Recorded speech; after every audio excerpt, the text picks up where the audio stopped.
Hey, what's up? Miranda here with REI. Once you've gathered all your stuff for backpacking, it's time to pack it into your bag. There is a method to the madness here, and a well-packed bag is going to feel a lot lighter than a poorly packed bag. So let's talk about the best way to do that.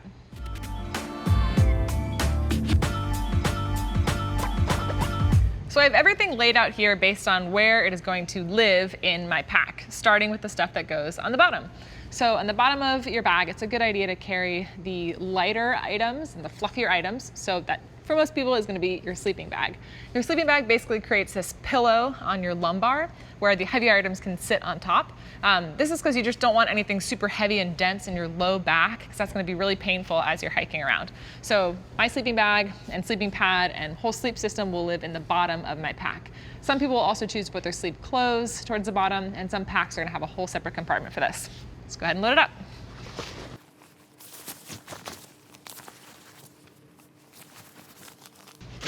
Sweet. So now that I have my sleeping system on the bottom of my pack, we're going to work on the middle of my pack. So the middle is a good spot to carry all those heavier, bulkier items because that's where they're going to feel lightest on your back. It's basically a good center point for your back, and so by putting those items in that middle section there, you create the most strength within your pack without having it be painful on your shoulders or on your low back. So for me, those heavier items are going to be my bear canister, just full of food, and then my cook kit and stove and pot, my water filter, and as well as my bowl. I also like to take my extra clothes that I'm not going to need on trail and stuff them into the gaps in the middle of my pack just to create a denser system that's not going to move around while I'm hiking. Let's go ahead and pack that up.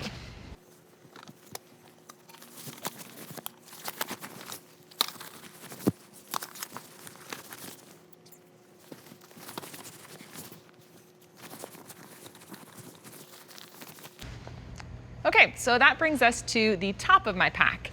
I like to keep my tent towards the top of the main compartment of my bag because I like to be able to get to that quickly in case the weather changes. Some people will choose to strap their tent to the outside of their bag or to put it towards the bottom. This is totally up to personal preference. I just like to have it near the top. So I have my tent separated out by the rain fly, the tent poles, and the body of the tent. And then I actually keep the stakes and the guy lines in this bag with my first aid kit. I like to put the poles down the side on the inside of my pack, but you can always choose to strap them to the outside. Again, personal preference.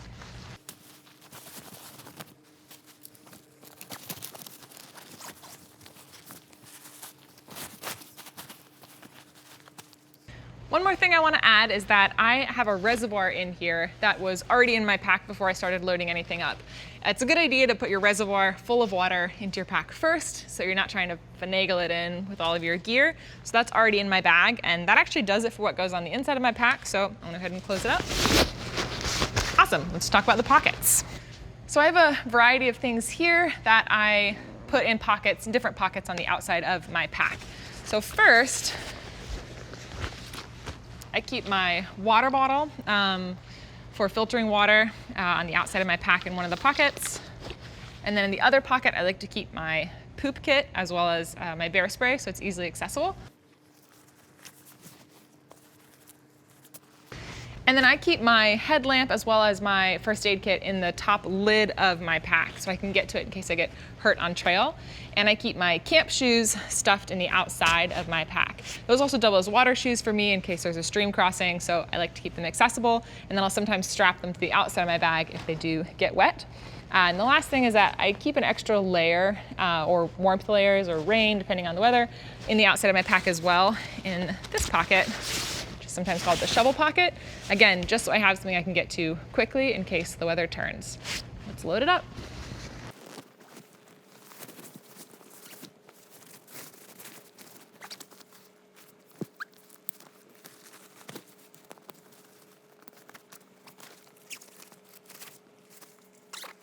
The final things that I'll keep on the outside of my pack are my cell phone, which also doubles as my camera, and some trail snacks. I just keep those in the hip belt pocket so I can get to them quickly, especially if I want to take pictures while I'm hiking. The one other thing I forgot to mention here is carrying your wallet or carrying your keys with you. Some packs will have a separate pocket that has a key fob. Just keep that stuff where you can access it when you're done with your hike, but where it's not going to get lost while you're hiking.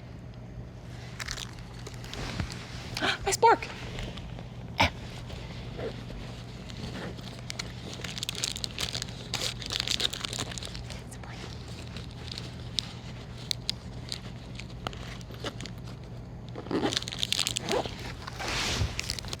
So that does it for everything that's inside my pack. I do also have some lash points on the exterior that I'm not currently using, but I might use depending on the type of hike that I'm doing. So if you're hiking on snow and you need to carry crampons with you or an ice axe, you can use these daisy chains or lash points on the exterior to attach stuff to your pack. I have these loops for my trekking poles. So if I'm carrying trekking poles, I'll attach those to the exterior. I don't personally really like to have a lot of stuff on the outside of my pack if I can avoid it. So up to personal preference. Sometimes people will like to have, things like hand sanitizer or shoes or pillows or whatever attached to the outside of their pack. Up to personal preference. One really common thing is that if you're carrying a closed cell foam pad, you can strap it to the bottom of your bag. So if I were carrying one of those, that's what I would do as well. So that about does it for how to pack your bag. If you're curious about everything that I packed inside here, you can check out our backpacking checklist here or any other videos on our page. If you haven't already, please hit subscribe below, and we'll see you later.